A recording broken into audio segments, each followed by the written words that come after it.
جانیں اس کے بارے میں جس کی تصویر آپ کے سامنے ہے، آپ دیکھ رہے ہیں، اور اس دنیا کے ہر کونے کونے میں، ہر گھر میں اس کو استعمال کیا جاتا ہے، اور تمام غذاؤں میں اس کو اچھا مانا جاتا ہے، اور اس کے نقصان اور فائدے کو اور اس کی مقدار کو بھی ہمیں جان لینا بہت ضروری ہوتا ہے۔ تو اسے کہتے ہیں گیہوں،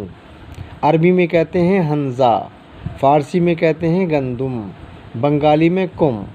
اور سندھی میں کنک، اور انگلش میں ویٹ، اور دوسری الگ الگ زبانوں میں الگ الگ ناموں سے اس کو پکارا جاتا ہے۔ مشہور غلہ ہے، یعنی کھانے کے کام میں اکثر اس کو لیا جاتا ہے، اور گیہوں تمام غلوں میں بہتر ہے، انسانوں کے لیے بہترین غذا مانی جاتی ہے۔ اس کے آٹے کی روٹی پکا کر کھائی جاتی ہے۔ اس کے میدہ سے بھی روٹی بنتی ہے جو قابض اور دیر ہضم ہوتی ہے۔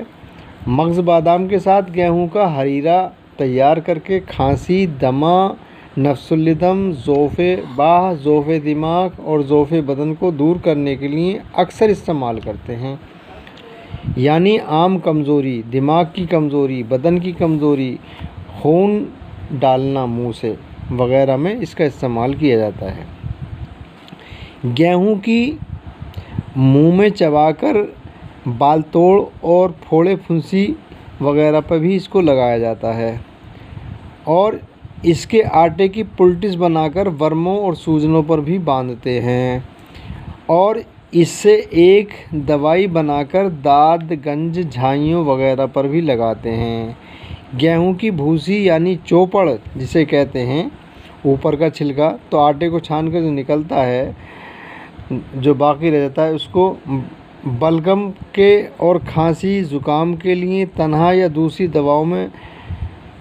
ساتھ ملا کر جوشاندہ بنا کر دیتے ہیں، بہت بہترین فائدہ دیتا ہے۔